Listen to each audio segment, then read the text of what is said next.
Bienvenue à ce Midi Kobali du 13 février présenté par notre précieux partenaire qui est Boralex.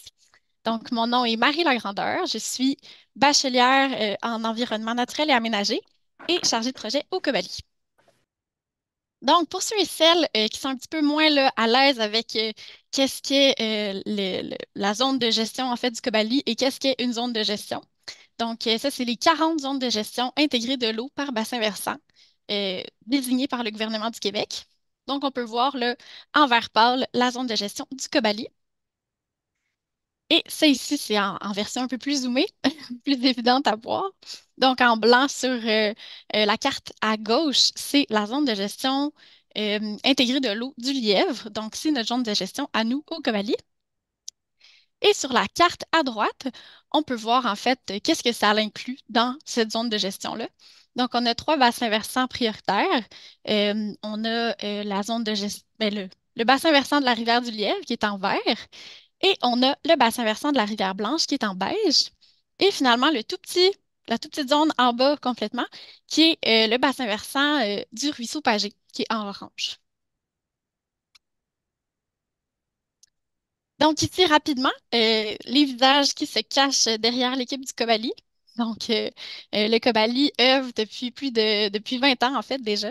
Donc, il y a beaucoup, là, il y a une panoplie de services qu'on peut offrir, des conseils à travers une équipe multidisciplinaire. Donc, n'hésitez pas à nous contacter.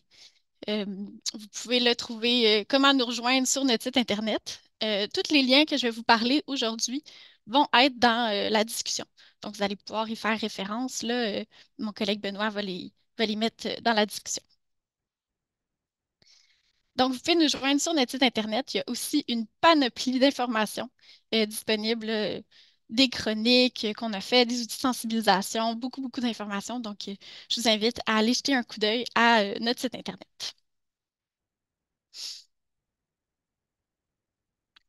Donc, nous tombons dans le vif du sujet. Donc, ce qui nous permet aujourd'hui de tenir en fait ce webinaire-là, c'est les différents projets de détection qui ont été réalisés par le Kobali euh, à travers ces 20 ans d'exercice, un peu comme j'ai mentionné tantôt. Donc, il y a beaucoup, beaucoup de projets qui ont été réalisés, mais je dirais que c'est dans les dernières années là, que les projets de détection d'espèces exotiques envahissantes, des fois, je vais dire leur nom un peu plus court, là, des EEE, espèces exotiques envahissantes. Mais donc, c'est vraiment dans les dernières années que les projets de détection de ont vraiment ressorti là, dans les projets du Kobali, majoritairement là, ceux qui peuvent se retrouver dans les lacs. Donc, les projets qu'on a faits pendant l'été 2023, en fait, l'été passé, ont touché, entre autres, aux espèces exotiques, envahissantes aquatiques, excusez-moi, mais aussi les espèces terrestres de milieu humide aussi. Donc, vous allez voir, là, c'est pas il y en a des terrestres aussi dans la zone de gestion du Kobali, mais nous, on s'est vraiment, vraiment plus attardé, en fait, aux espèces aquatiques et de milieux humides.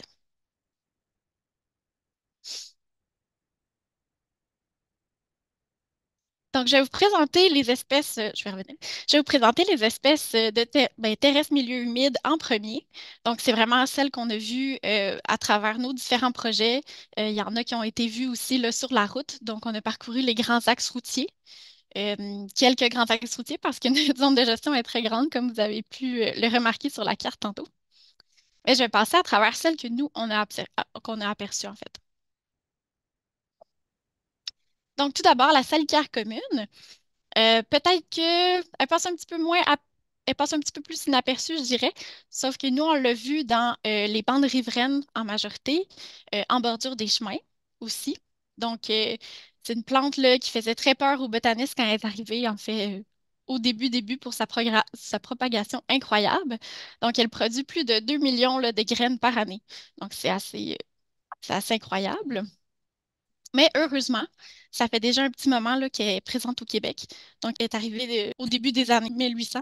Elle aurait été importée là, par une banque de graines d'un marchand de l'époque. Donc, il faut éviter quand même de la transplanter, de la planter, de se l'échanger aussi, même si c'est une belle plante ornementale, hein. On le sait, toutes les plantes à peu près que je vais vous montrer aujourd'hui sont très belles. C'est entre autres pour ça qui ont été importées ici. Donc, son apogée de propagation a été vraiment particulièrement pire au début des années 1800. Aujourd'hui, c'est vraiment mieux. Mais elle peut être quand même nocive, là, très, très dangereuse pour les milieux humides. Nous, on l'a particulièrement vu dans le sud du bassin versant. Donc, il y a beaucoup de milieux humides dans ces coins-là. Et dans les marais, là, elle s'est beaucoup propagée. Une qu'on connaît beaucoup, la renouée du Japon. Donc, très, très fréquente. Celle-ci est commune et est malheureusement très, très redoutable, hein. Elle fait un système racinaire là, qui peut devenir très impressionnant. Il peut s'étendre là, sur environ 7 mètres, mais aussi parce qu'il est capable de régénérer là, un nouveau plan à partir d'un seul fragment hein, d'environ 1 pouce. Donc, que ce soit un fragment d'1 pouce ou une feuille, c'est vraiment là, est capable de repartir un nouveau plan complètement. Elle est aussi capable de sécréter des phytotoxines. Donc, ça, dans le sol, elle va faire des phytotoxines et ça va empêcher les autres plantes, en fait, de pouvoir grandir à ses côtés. Donc, ça va faire des colonies très, très denses, hein, très rapidement aussi. Donc, elle est très fréquente, entre autres à cause qu'elle est capable de faire des colonies très denses. Elle est très, très appréciée justement dans les villes. Elle va faire de l'intimité rapidement dans un terrain au lieu de la fameuse headset. Donc, celle-ci, elle est vraiment très redoutable.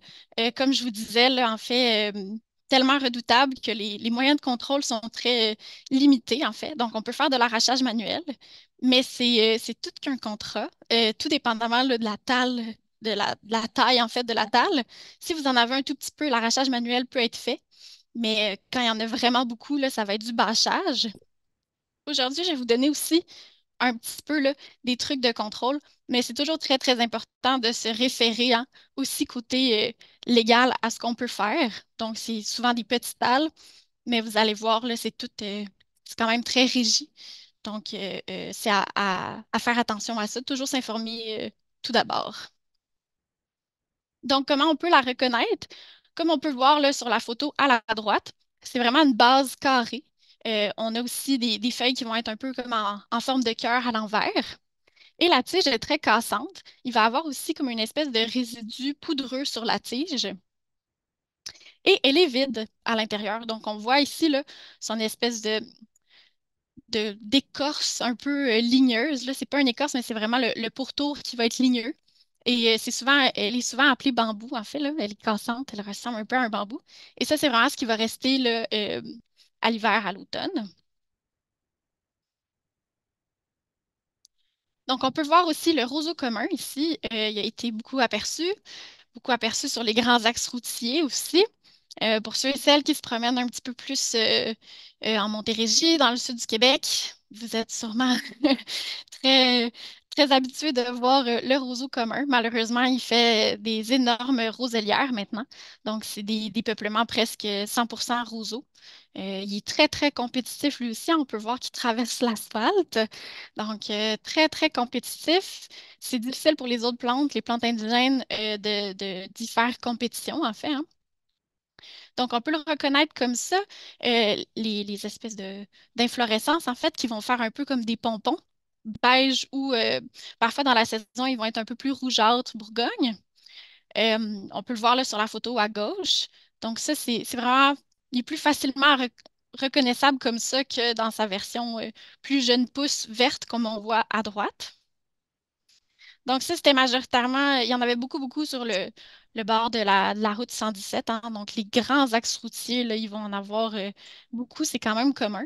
Malheureusement, le roseau commun, ça fait pas si longtemps qu'il est arrivé dans le bassin versant de la rivière du Lièvre, en fait, là, dans la zone de gestion, parce que il y a quelques années, là, environ une dizaine d'années, il n'y en avait pas vraiment. Puis maintenant, on le voit beaucoup, beaucoup. Mais comme vous pouvez voir là un peu, là, c'est les pompons que je parlais tantôt, ces inflorescences. Ça, c'est ces feuilles, c'est ces fleurs avec ses graines. C'est comme ça qu'il va se disperser. Mais c'est très, très facilement dispersable avec le vent. Donc, justement, dans des grands axes routiers, on peut avoir beaucoup de vent qui est produit par le transport, les grosses vannes, les véhicules. Donc, il est très facilement propageable comme ça. On a aussi vu le buton à ombelle. Donc, le buton marron-belle, c'est une belle plante encore une fois, très belle, mais qui se propage beaucoup dans les milieux humides. Donc, on peut voir là sur la photo à droite, on l'a pris justement en faisant un projet de caractérisation plus dans le sud du bassin versant. Et on peut voir le buton marron-belle avec la salicaire commune. Donc, on voit que les deux apprécient beaucoup les prairies humides. On a ici l'impatiente de l'Himalaya. Elle, c'est une plante qui est un peu moins fréquente, pas moins dangereuse par contre. Dangereuse pas physiquement pour vous, mais dangereuse pour le maintien d'une belle biodiversité et aussi pour l'érosion. Parce que celle-là, heureusement, elle n'est pas beaucoup présente. On l'a vu à deux endroits, dont dans une plate-bande, en fait, donc vraiment ornementale. Mais l'impatiente de l'Himalaya, ce qui fait son plus grand défaut, en fait, c'est qu'elle va faire des toutes petites racines. Donc, elle se propage très, très, très rapidement sur le bord des berges, va faire des toutes petites racines, et les petites racines vont faire en sorte un peu que, elle n'est pas capable de bien retenir le sol. Donc, quand elle va mourir à l'automne, ben, le sol va être remis à nu et va pouvoir en fait être lessivé par l'eau, par les crues. Donc, cette plante-là est réputée pour causer beaucoup, beaucoup d'érosion. Donc, c'est vraiment à éviter absolument en bordure de rivières, de cours d'eau, de lacs. Mais comme que je dis, on l'a vu à deux endroits. C'était toujours les deux fois dans des plates-bandes, en fait. Donc, il y a un contrôle qui peut être facile à faire. La berce caucase, je ne sais pas s'il y en a. J'imagine que vous en avez presque toutes entendu parler. C'est une plante qui a été très, très présente dans les médias il y a quelques années quand même. C'est pas pour rien. Effectivement, c'est la fameuse plante qui peut causer des brûlures sur la peau, donc des dermatites graves, quand même assez sévères. Pour les personnes non averties, là, c'est vraiment sa sève qui va causer des brûlures. Donc, sa sève est photosensibilisante, qu'on appelle. C'est la présence là, de furanocoumarine qui est dedans et qui va réagir avec le soleil. Donc, si vous êtes entré en contact avec la sève de cette plante-là, mais que vous étiez recouvert complètement, votre peau n'a pas été en contact avec le soleil, vous avez quand même des chances de vous en sauver, là, de vous sauver des brûlures qu'elle peut causer. Mais elle est quand même dangereuse parce que, oui, elle peut causer des dommages physiques, bien entendu, mais aussi parce qu'elle est capable de produire environ jusqu'à 30 000 graines, on imagine. C'est une plante qui est pluriannuelle. Donc, c'est au bout de sa cinquième année environ qu'elle va produire un panache de fleurs, comme on peut voir sur la prochaine. Donc, elle peut produire un panache de fleurs blanc, hein, une ombelle, et cette ombelle-là fait des fleurs et va devenir des graines. Donc, c'est au bout de la cinquième année. Donc, je vais juste revenir à l'autre d'avant. Le plan qu'on voit à gauche, il y a peut-être 2, 3 ans environ, et le plan comme ça, donc 5 ans. Donc, le contrôle est beaucoup plus facile quand on l'apprend au début de sa croissance, en plus bas âge, donc à des stades euh, moins, entre autres, moins âgés, parce qu'elle ne fait pas de graines encore, mais aussi parce qu'elle est vraiment moins haute. Donc, je vais encore revenir, désolée. Donc, comme on peut voir là, à gauche, elle peut devenir très, très grande, hein. C'est une plante qui peut mesurer plus de 2 mètres de haut. C'est une référence à moi à côté.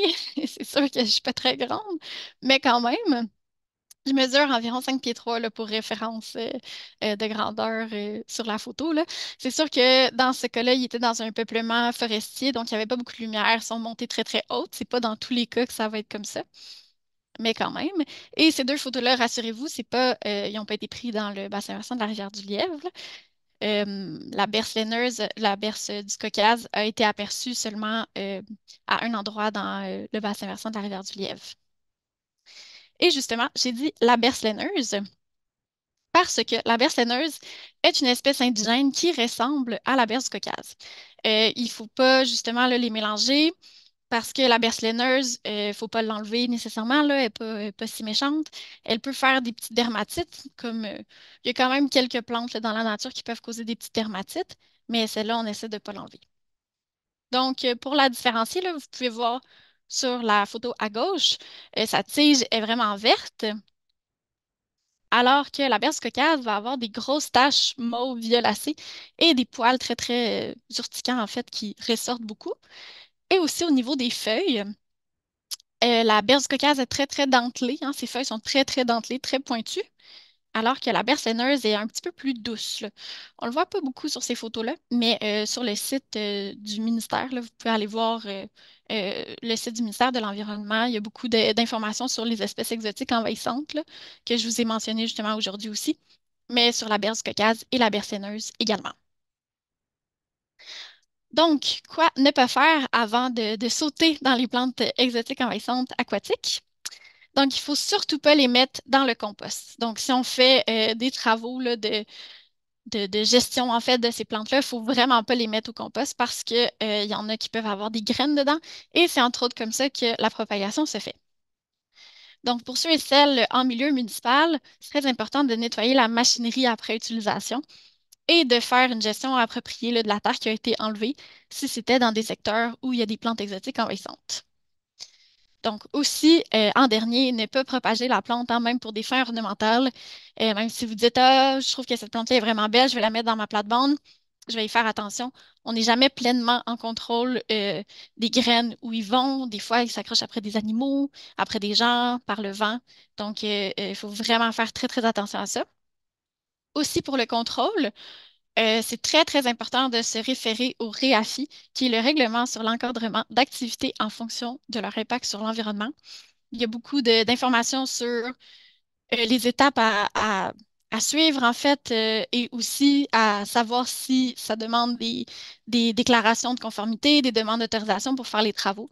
Donc ça, c'est quand c'est des travaux de plus grande envergure, mais quand même, c'est très important de vous assurer parce que s'il y a des travaux en milieu aquatique, des travaux en milieu de berge, des fois de bâcher, hein, on se dit, ah, je vais justement traiter cette plante-là en la bâchant, mais des fois, ça peut faire plus de mal que de bien, hein, au final, si on bâche une superficie en berge, par exemple, ben, il va y avoir beaucoup plus de ruissellement. On vient enlever la retenue des eaux. Donc, il y a beaucoup, beaucoup d'impacts qui peuvent être liés en fait à ces travaux-là. Et des fois, on ne pense pas à tout ça. Donc, c'est très important de vous assurer toujours avant. Donc, ce qui est bien aussi, c'est de planter en fait des espèces indigènes. Donc, au lieu des espèces exotiques envahissantes, et surtout pour empêcher qu'elles arrivent.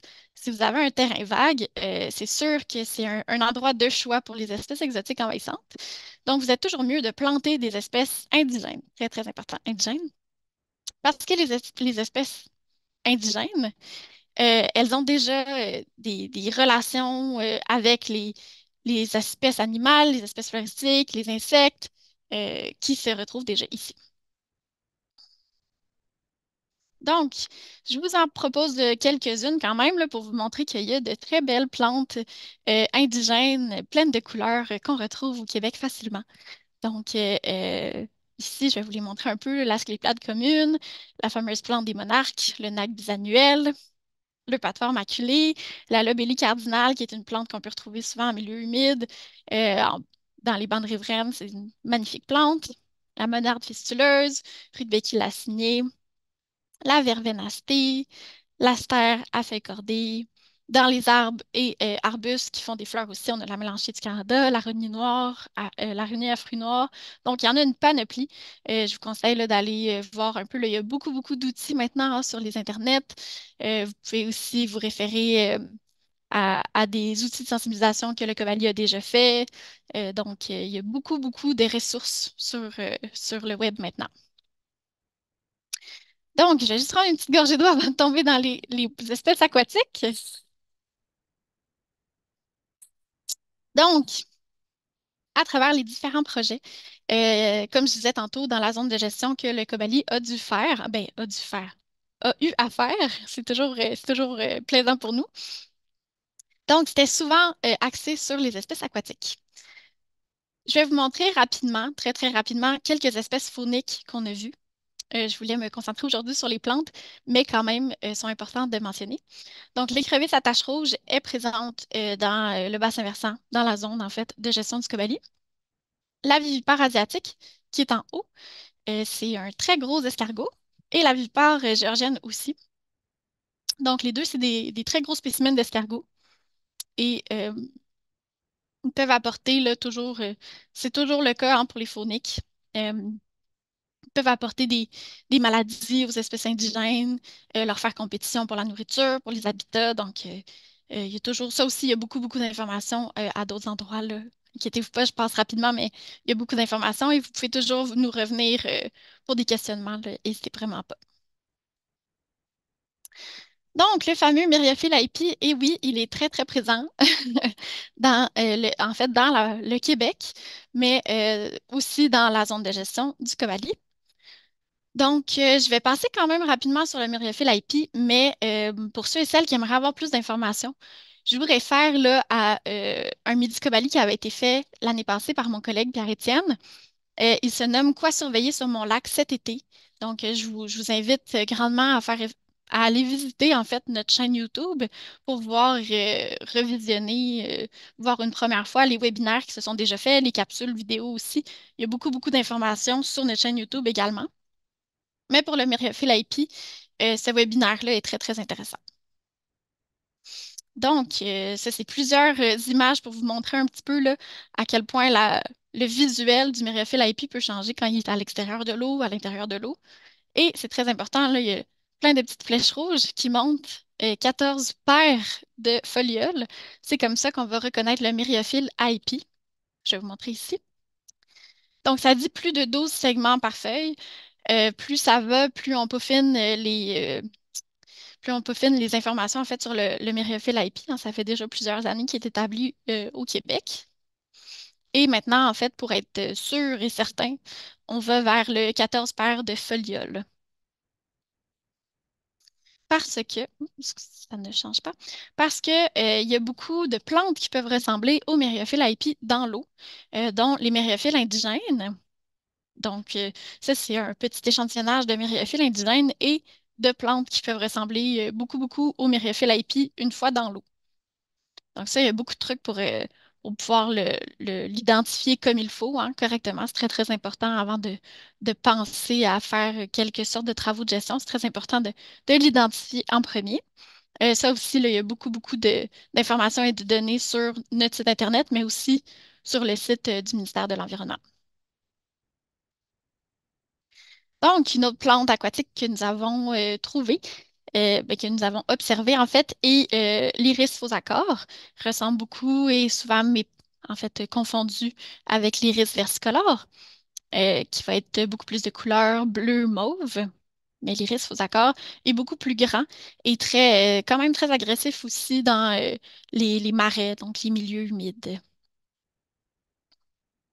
On a l'hydrocaride grenouillette qui est il est vraiment pas gros, là, c'est environ 25 sous la feuille, une grosseur de 25 sous. Euh, il y en a à plusieurs endroits quand même dans la zone de gestion. On en a beaucoup vu dans le sud, mais il y en a quand même un petit peu plus haut également, là. Donc, il fait tranquillement son entrée. Ça ressemble à un tout petit nénuphar, un tout petit nymphéa, là, si on peut voir le nymphéa à côté. Mais il y en a quand même de plus en plus. Le potamo crépus a été détecté pour la première fois dans le bassin versant, ben, dans la zone de gestion cet été, avec des travaux de caractérisation là, dans le sud du bassin versant. Donc, on l'a retrouvé à deux endroits. Celui-là, c'est quand même aussi une plante très envahissante, hein, comme tous les autres, là, mais donc le potamo crépus. On a la châtaigne d'eau qui est très problématique, devrais-je dire, dans comme vous pouvez voir, là, en fait, dans un milieu aquatique, c'est très problématique parce que, comme on peut voir à droite, elle va faire un tapis très, très dense à la surface de l'eau. Ça va venir changer, en fait, les conditions aquatiques sous le tapis, autant pour les autres plantes aquatiques que pour, les espèces fauniques aussi. C'est pas la seule chose qu'elle fait, par contre. Oui, elle est très, très agressive, mais aussi, ça, c'est sa noix, en fait. C'est avec ça qu'elle va s'accrocher dans le substrat, en fait, dans le fond de l'eau. Et c'est sa noix, donc elle va germer de ça pour faire une plante. Comme vous pouvez voir, il y a des aiguillons très, très pointus, en fait, sur cette noix-là. Et ça pourrait blesser là, des pieds de baigneurs non avertis. et même avertis, en fait. Donc, aussi moins intéressant pour les humains. Mais vraiment, le tapis à la surface de l'eau est très, très problématique. Et c'est des espèces de rosettes qu'elle va faire comme sur la photo à gauche. Et chaque rosette peut proliférer très, très, très rapidement en un seul été. Donc, les colonies, là, c'est exponentiel, vraiment, la propagation qu'elles peuvent avoir là, de châtaignes d'eau. Donc, la propagation et les impacts, pour vous renseigner, comme je l'ai mentionné à quelques reprises, là, le site Internet du Cobali, les sites Internet du ministère de la Faune, voyons, du ministère de l'Environnement, de la lutte contre les changements climatiques, de la faune et des parcs, et aussi l'outil Sentinelle. Donc, c'est très important. Si vous voyez des plantes exotiques envahissantes ou des espèces, vous pouvez faire des signalements à Sentinelle. Vous pouvez aussi faire des signalements à nous si vous êtes dans notre zone de gestion. C'est toujours très, très intéressant pour nous d'avoir ces données-là. Et aussi, les causes de propagation sont multiples et souvent accidentelles, hein. C'est rare que les gens vont propager volontairement des espèces exotiques envahissantes, autant floristiques que fauniques. Mais présentement, la propagation, là, les, les principales causes sont souvent tournées envers les embarcations, en fait, et le manque de nettoyage des embarcations qui se promènent de lac en lac. Donc, autant les bateaux, les kayaks, les planches à pagaie, etc. Donc, c'est très, très, très important de le faire chez vous, hein, de procéder à un nettoyage à la maison ou dans les stations de nettoyage qui commencent à être de plus en plus fréquentes dans la zone de gestion et à travers le Québec aussi. Donc, c'est très important. Si vous restez toujours dans le même étendue d'eau, ce n'est pas nécessairement nécessaire de procéder à des nettoyages, mais quand vous changez de plan d'eau ou de cours d'eau, hein, aussi, les rivières, c'est très important aussi, de passer à un nettoyage. Là, des fois, on y pense peut-être moins, mais c'est très, très important peu importe sur quelle étendue d'eau, procéder à un nettoyage avant. Donc, je vous invite aussi par rapport aux stations de nettoyage d'embarcation à aller voir sur le site Internet du Cobali. On a une carte interactive et une story map, que ça s'appelle en fait, qui présente toutes les stations de nettoyage qui sont répertoriées en périphérie et dans la zone de gestion du Cobali. Donc, avec les heures d'ouverture, plein d'informations. Je vous invite à aller visiter ça. Donc, merci pour votre écoute. Euh, Je suis disponible pour vos questions, commentaires et aussi c'est toujours très apprécié là, si vous avez des propositions de prochains webinaires, de chroniques pour nous, là, pour le Cobali que vous aimeriez qu'on couvre. C'est toujours très, très intéressant pour nous. Donc, n'hésitez pas à nous contacter.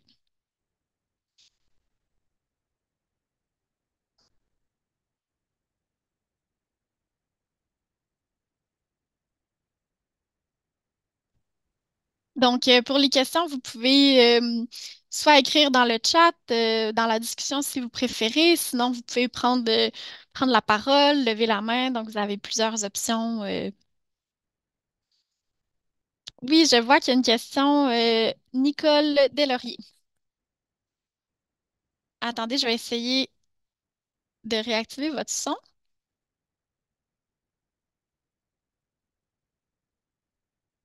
Êtes-vous capable d'activer votre... Ah, C'est beau? oui, je vous entends. OK, bonjour. Ben, bonjour tout le monde. Moi, je fais partie de l'APELSA, l'organisme pour l'environnement des lacs Saguenay à l'art. Fait que je suis du lac Saguenay. Fait que ma question, elle va concerner la renouée du Japon. On en a beaucoup dans mon village. Il y a plusieurs sites. Puis, j'écoutais ce que vous disiez sur est-ce que j'ai cru entendre qu'une feuille peut donner un nouveau plan? Une feuille avec un segment assez long, OK, là, OK, une tige là, et un petit segment peut refaire, effectivement, peut retiger et refaire un nouveau plan. Donc, la renouée du Japon est très, très efficace dans sa propagation. Même un segment d'environ 1 pouce là, de la racine ou de la tige peut refaire un nouveau plan et ainsi refaire une nouvelle colonie là, complètement. d'accord. Euh, J'avais déjà lu un peu là-dessus, puis on nous disait que c'est une plante très, très redoutable. Puis ce qui nous sauve, nous autres, un peu dans notre région, dans notre climat, c'est le fait que la fleur, elle ne fait pas ses graines, tu sais, elle ne fait pas ses graines, fait qu'elle ne peut pas comme se propager par les graines. Je ne sais pas si c'est ça, là, encore, mais moi, dans mon village, là, il y en a beaucoup. Je suis certaine que si vous passez au lac Saguet, là, vous allez voir sur la 117, là, dans un fossé opposé à l'autre fossé, là, il y a deux grosses colonies, là. Puis je me questionnais, c'est au niveau de l'eau. Est-ce que, bon, je sais que quand en hiver, les tiges meurent, puis ça, il n'y a pas de danger de propagation. Mais je me disais, s'il y a des pluies, puis les pluies, l'eau est envahie par les fossés, puis qu'il y a des détachements d'une tige, j'imagine que ça pourrait aller coloniser le bord des rives s'ils ne sont pas naturalisés. Fait que ma question aussi, c'était, bon, par rapport à ça, un, ça se peut, puis deux, je connais quelqu'un aussi qui en a sur le bord de sa rive. Est-ce que les castors viennent couper les tiges? Est-ce que c'est... Je sais qu'ils viennent couper nos framboisiers, mais est-ce que ce serait une plante que les castors aimeraient avoir, tu sais, grignoter? Je vais essayer, c'est ça, de répondre à toutes les questions, mais effectivement, paraîtrait-il qu'elle ne se reproduit pas de façon sexuée, donc par graines au Québec nécessairement. Présentement, c'était aux dernières nouvelles que je sais, là, peut-être que ça a été modifié, mais sa grande force, c'est de se reproduire de façon asexuée. Donc, justement, par stolon, en fait, par petits fragments de tiges, de racines, elle va naturellement aussi produire à partir du même plant des nouvelles tiges. Donc, c'est vraiment sa grande force, là. Elle n'a pas besoin de se reproduire de façon sexuée pour pouvoir prendre toute la place, en fait. Donc, elle est quand même si elle ne se reproduit pas de façon sexuée, elle est quand même très, très, très capable d'envahir un milieu. Euh, Là, j'essaie de réfléchir. Effectivement, pour les berges, c'est sûr que la renouée du Japon doit avoir quand même de la terre, là. Elle ne peut pas être constamment en milieu, les deux pieds dans l'eau, là, je dirais. Comme des fois, on peut voir le roseau commun, lui, il va avoir des fois là, les deux pieds dans l'eau. La renouée du Japon va avoir besoin d'un petit peu plus de temps sec, mais elle est quand même capable de s'installer assez partout. Elle est quand même très, très polyvalente et très, très efficace. Donc, oui, c'est sûr qu'en berge, elle est très capable de s'installer. Euh, pour le castor, c'est une bonne question. Je ne sais pas si les castors affectionnent la renouée du Japon. Ça se pourrait. Euh, j'ai pas entendu ça en date, mais on sait jamais. OK, merci. Je penserais pas, ben, si je peux compléter, je penserais pas que le castor raffole de ça, non, parce qu'il n'y a pas il y a pas d'écorce comme Marie le mentionnait tellement, là, ou de bourgeon, en tout cas, c'est pas une plante à ma connaissance qui est vraiment prisée par le castor. Puis peut-être pour compléter, pour ce qui est de la propagation par l'eau, en lac, on n'en entend pas beaucoup parler, mais le long des rivières, c'est bien documenté, entre autres à la rivière Chaudière, là, sur la rive sud de Québec, que la renouée se déplaçait en suivant le cours d'eau parce que une fois qu'elle est installée dans la bande riveraine au bord de la rivière, avec la crue printanière, la glace arrache des morceaux de racines ou de la plante, puis ça va se déposer sur des îles ou sur d'autres bandes riveraines plus loin en aval. Puis là, ben, la plante colonise comme ça la rivière de l'amont vers l'aval. Fait que ça, c'est bien documenté. Par contre, en lac, j'imagine que le phénomène peut exister, là, mais c'est sûr qu'il n'y a pas le courant qui va l'amener là, peut-être aussi facilement, là. Mais c'est un mode de propagation le long des cours d'eau qui est bien connu au Québec en ce moment.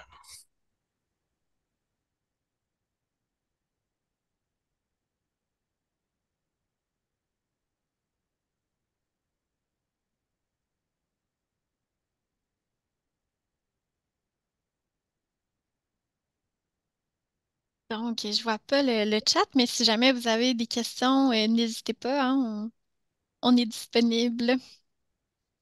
Ouais, il y avait Madame Deslauriers qui avait une autre question. Oui, bien sûr. Je crois que le micro s'est refermé, je ne vous entends plus.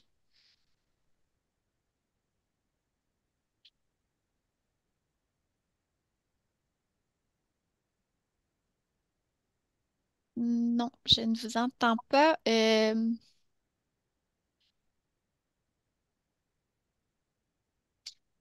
Je vous entends pas, mais vous pouvez peut-être l'écrire dans la discussion si jamais c'est pas possible de réactiver le micro. Là, on va essayer de répondre.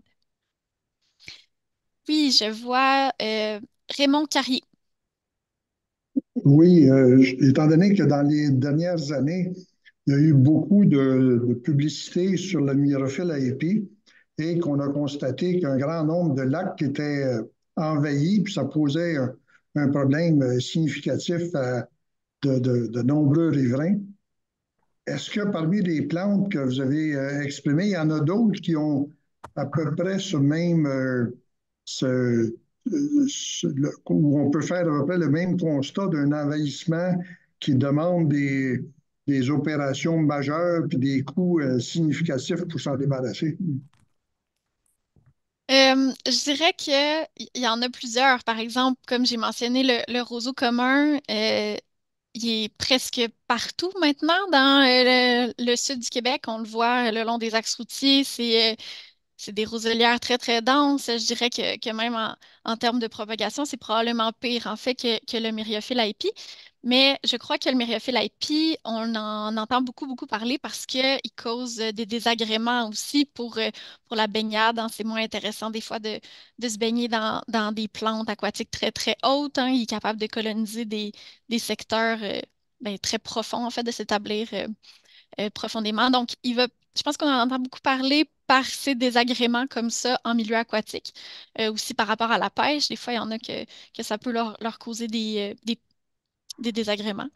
Mais c'est pas nécessairement qu'il n'y a pas de plantes à l'extérieur du milieu aquatique qui sont pas aussi présentes ou aussi denses que le myriophylle à épi.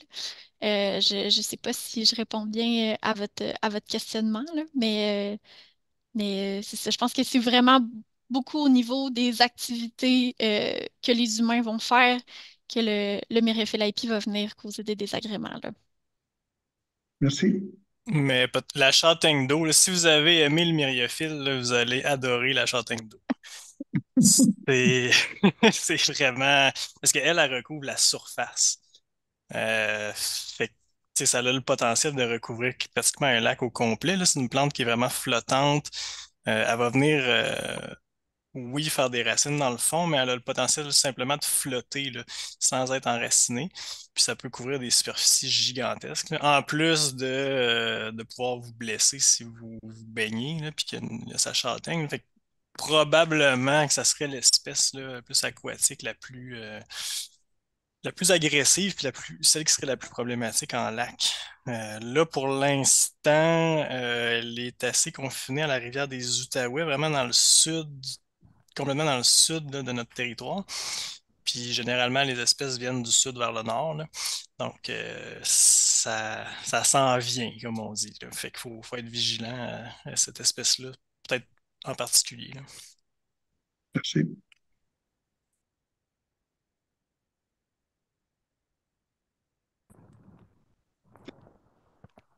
S'il n'y a personne qui pose de questions, est-ce que je peux en poser une deuxième? Bien Con- sûr.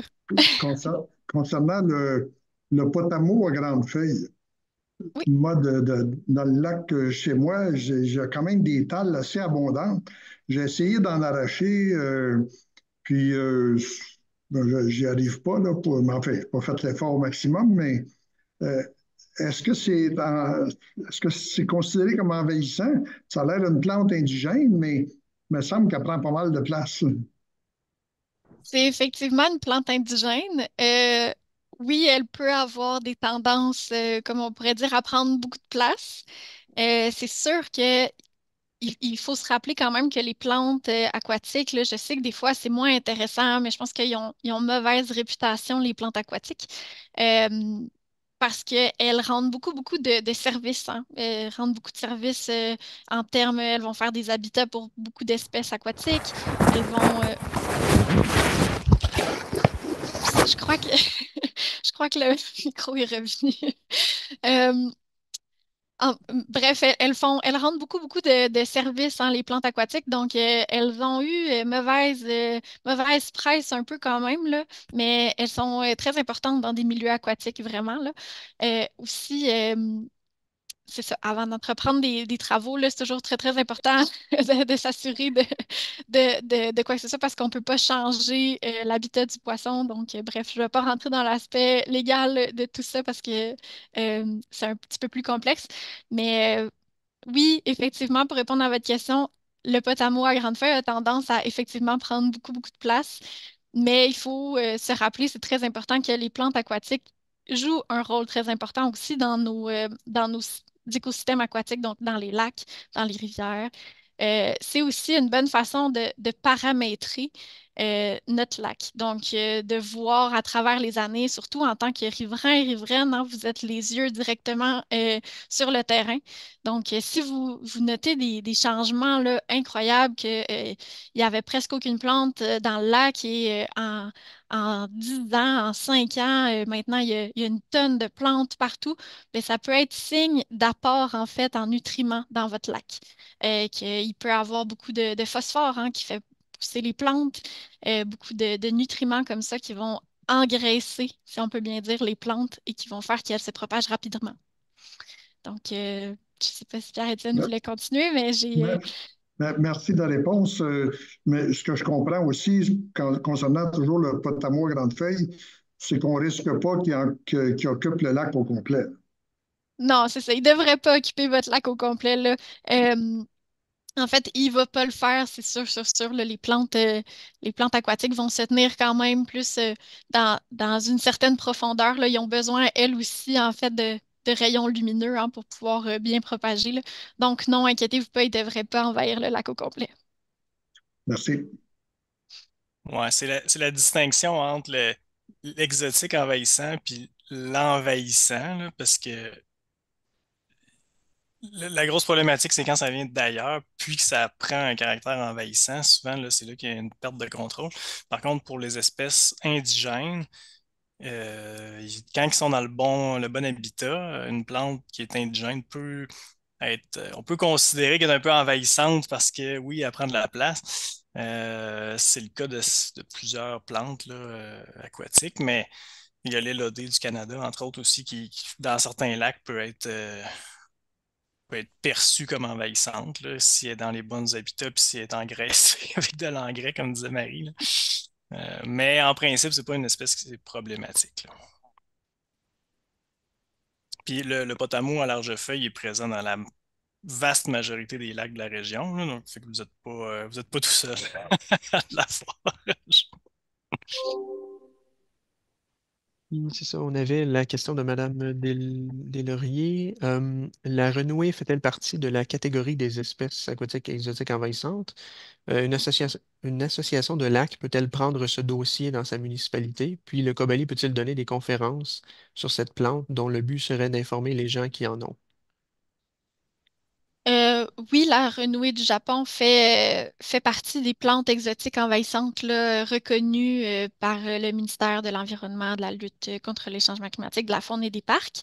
Euh, Pas nécessairement, je dirais qu'elle est moins souvent associée au milieu aquatique.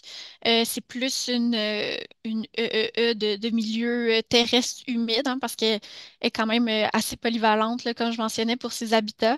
Elle peut, elle aussi, est capable de pousser à travers l'asphalte, hein, comme le roseau commun, mais elle est aussi capable de pousser justement en bordure de rivière, en bordure de lac, donc en milieu plus humide, là. Elle est très polyvalente. Donc oui, elle est reconnue comme espèce exotique envahissante officiellement.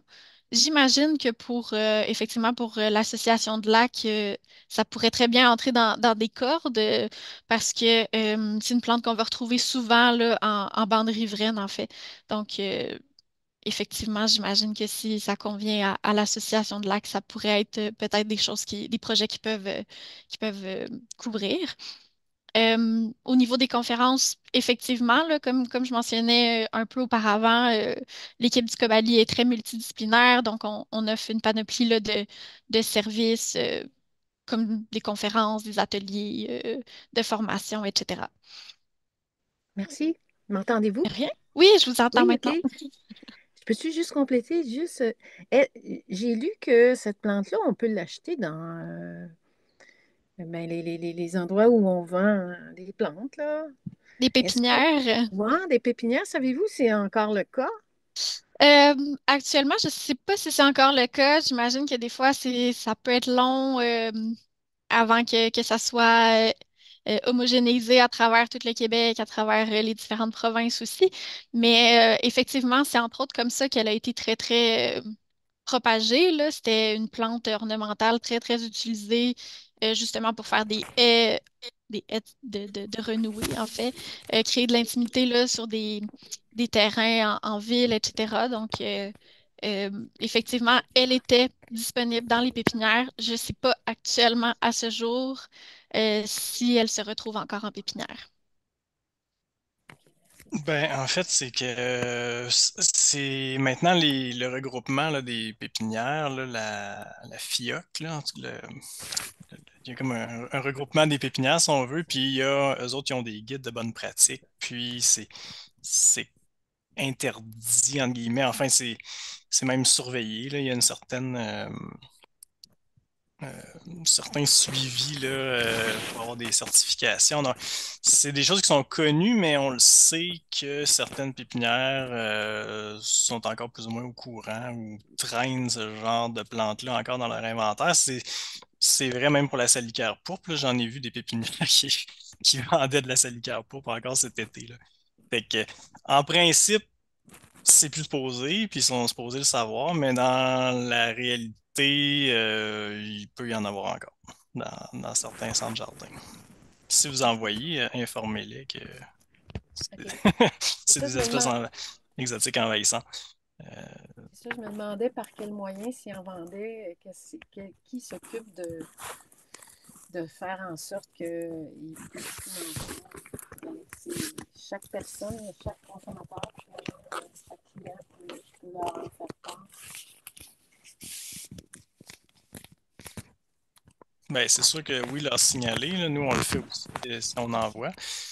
Mais comme je vous dis, en principe, là, via la fédération, ou en tout cas de- de- c'est des choses qui viennent plus du Québec dans son ensemble, là, ça devrait être de plus en plus rare, en tout cas, de trouver des espèces envahissantes qui sont vendues là, en pépinière. Merci. Oui, je vois une main levée. Liliane Legault. Oui, est-ce que vous m'entendez? Oui, je vous entends. OK. Il serait-il possible, parce que moi, où je travaille, on fait beaucoup de réunions par Zoom, puis il serait-il possible la présentation que vous avez, vous pouvez le mettre en PDF puis le télécharger dans le chat. Fait que moi, j'ai un chalet à Notre-Dame-du-Loup, puis on a des associations comme Lac Corbeau, puis tous les autres lacs alentours. Fait que le monde n'a aucune idée, là, quelle plante qui serait envahissante. Puis j'ai fait l'autre euh, meeting de Zoom que vous avez fait là, le mois passé. Puis ça serait le fun si l'association ou les associations, là, parce qu'il va savoir que c'est qui se passe. Fait que le but, c'est pour informer euh, le monde autour. Puis ils ont déjà parlé de, s'il vous plaît, vos bateaux, les nettoyer avant de le mettre dans le lac et tout ça, tu sais. Fait que ça serait bon si on aurait si vous pourriez décharger ou mettre dans votre présentation, c'est un slide deck là, dans un PDF, puis on a juste à le downloader sur notre ordinateur, puis là, on peut le passer aux gens. Mais ça, c'est les plantes envahissantes. Fait que là, ils vont savoir c'est quoi. Parce que tu peux pas te rappeler de que c'est vous autres, vous faites tous les jours. Les autres ne le font pas tous les jours. Fait que ça sera bon d'avoir la présentation. Fait que là, on sait qu'est-ce qui se passe là, pas mal vite, là. Oui, c'est une très bonne idée, là. Je vais me le noter, effectivement. C'est une très bonne idée. pour les prochains webinaires. Et Fait que si jamais, peut-être les deux autres la présentation d'aujourd'hui puis l'autre que vous avez faite avant, je suis certaine que vous allez faire une autre présentation par Zoom. Ben là, peut-être les mettre les trois dans le chat. Fait que là, on peut juste le downloader, puis là, c'est fini après. parfait. Puis, effectivement, et comme mentionné, là, il y a des rediffusions aussi disponibles sur notre chaîne YouTube. Là, la présentation d'aujourd'hui et les autres présentations vont pouvoir être visionnées là, en rediffusion sur notre chaîne YouTube. Mais j'en prends note, c'est une bonne idée pour la présentation. Merci.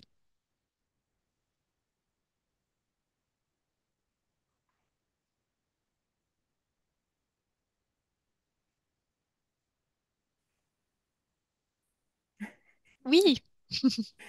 Est-ce que nous, dans notre municipalité, elle a deux organismes de bassin versant. OK? On a l'OBV de Rouge Petite Nation Saumon, là, puis vous, Cobali, qui a un petit territoire sur notre municipalité. Est-ce que, euh, est-ce que votre organisme de bassin versant peut donner de l'aide à une association concernant la renouée du Japon?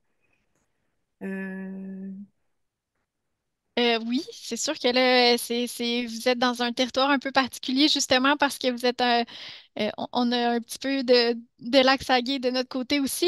C'est sûr que majoritairement, je pense que votre territoire est du côté de RPNS, là, oui, Rouge Petite Nation oui. Saumon. Mais oui, c'est des choses qui se font autant de notre côté que de leur côté, j'en suis presque convaincue, là.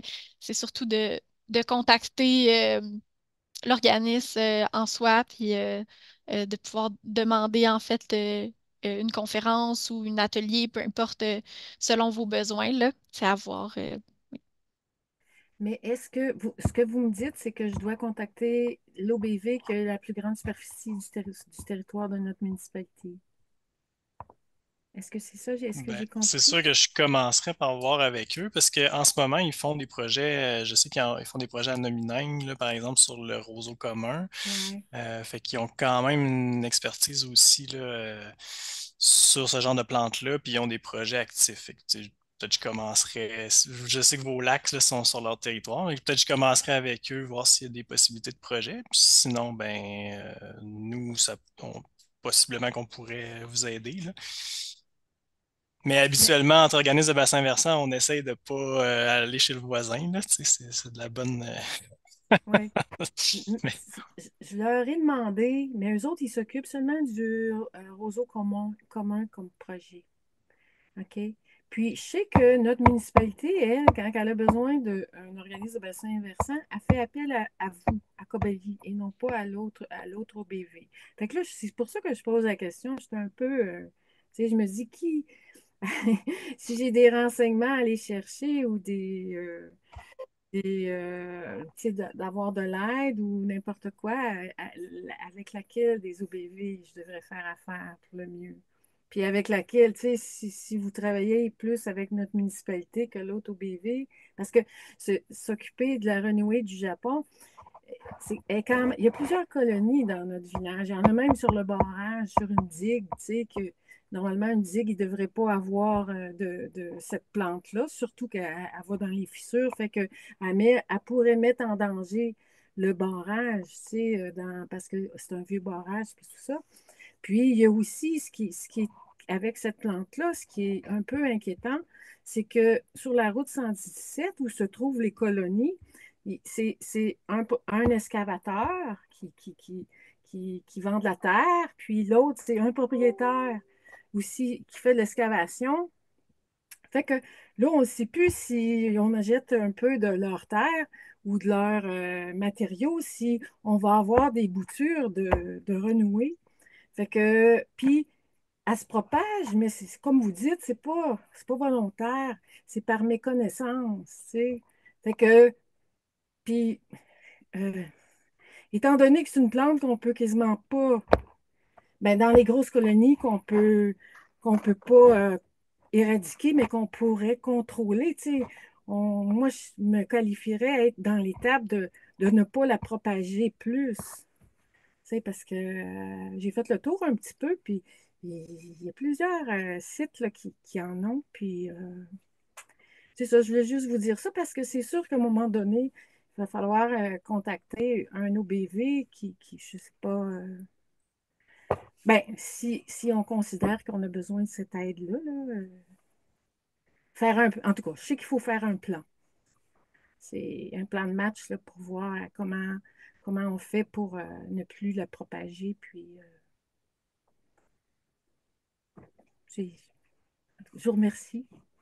Ben, comme Pierre-Étienne disait, si je peux me permettre, pouvez peut-être contacter effectivement l'OBV RPNS et si jamais c'est quelque chose qui ne font pas pour l'instant ou quoi que ce soit, vous pouvez aussi vous pouvez aussi nous contacter si jamais, là. Et si vous avez des questions, plus amples questions ou quoi que ce soit, vous pouvez nous contacter par courriel ou par téléphone. N'hésitez pas, D'accord, merci. de rien.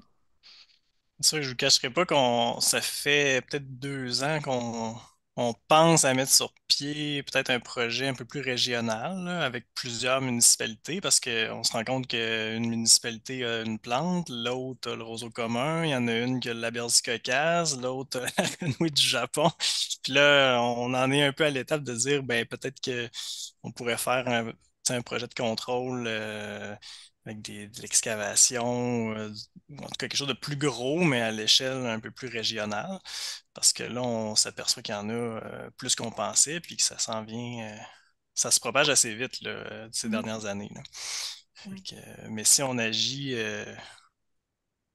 tu sais, à l'échelle très, très locale, peut-être qu'on manque un peu notre coup, il faudrait y aller un peu plus gros. Là. Mais là, évidemment, c'est toujours la question du financement. Là, fait qu'on mais c'est un peu dans nos plans là, de faire un projet de contrôle qui serait de plus grande ampleur, là, dans un D'accord. monde idéal. Là. En tout cas, on va travailler là-dessus. Merci.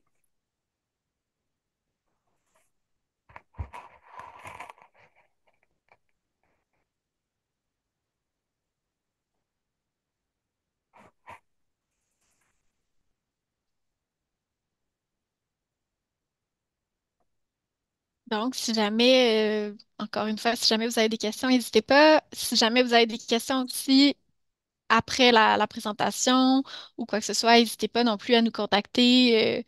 Comme j'ai mentionné là, sur le site Internet du Cobali, dans l'onglet Nous joindre, il y a nos contacts autant par courriel que par téléphone. On est toujours ouvert à pouvoir vous aider, là, vous renseigner. Et aussi sur le site Internet, dans les onglets, là, il y a beaucoup de projets qui ont été réalisés, qui sont disponibles pour vous. Des onglets aussi d'information, là. Donc, vous pouvez aller jeter un coup d'œil à tout ça. En terminant, si vous voulez voir des mentions là, que le Cobali, si vous voulez voir où sont les espèces envahissantes, la meilleure source d'information, c'est, Marie en a parlé, là, c'est Sentinelle. Là. Si vous tapez, si vous googlez ça, là, Sentinelle, ministère de l'Environnement, vous allez trouver là, la description des espèces, puis aussi la carte où vous allez voir où est-ce que les espèces ont été trouvées. Puis nous, le Cobali, tout ce qu'on trouve, ben, on le partage dans cette base de données-là au ministère. Fait que vous allez voir un peu là, l'étendue là, des connaissances. Évidemment, elles ne sont pas toutes là. On ne peut pas toutes les inscrire, on ne les connaît pas toutes, mais celles qui sont connues, ben, vous allez les trouver sur Sentinelle. Si vous avez des idées aussi de prochains Midi Cobali, n'hésitez pas non plus à nous donner des idées, là, un petit courriel sur un sujet. On est toujours à l'affût là, pour nos prochains Midi Cobali là, de sujets qui pourraient intéresser les gens.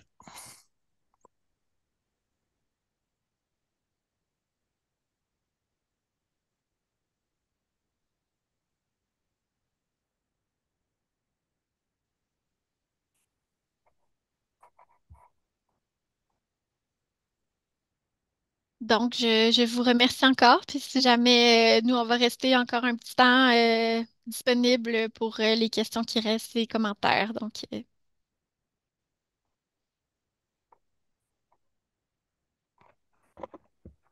Si j'avais une question complémentaire, bien sûr.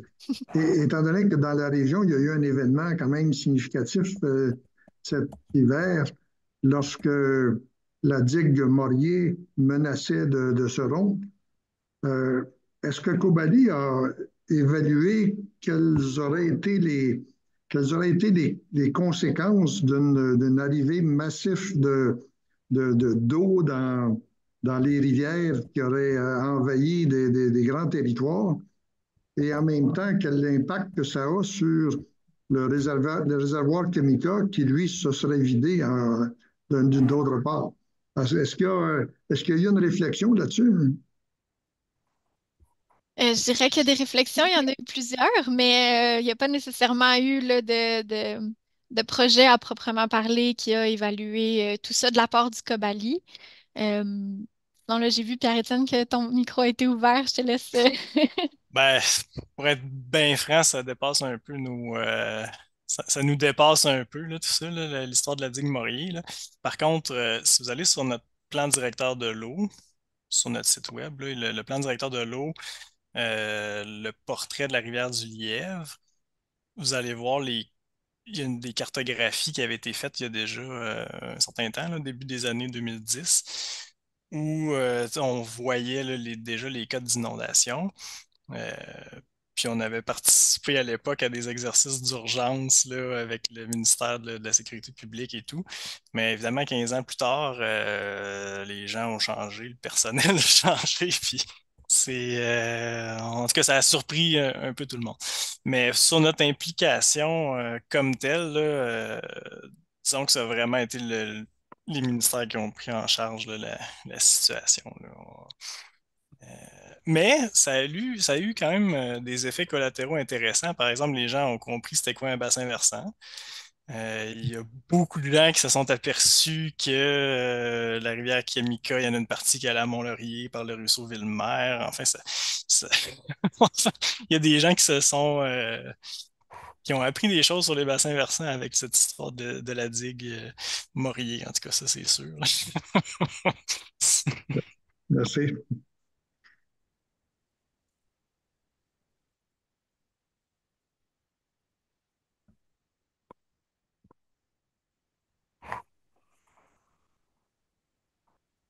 D'ailleurs, on n'en entend plus du tout parler, en fait, depuis un bon bout de temps, là. On n'entend pas vraiment de suivi à ce propos-là récemment.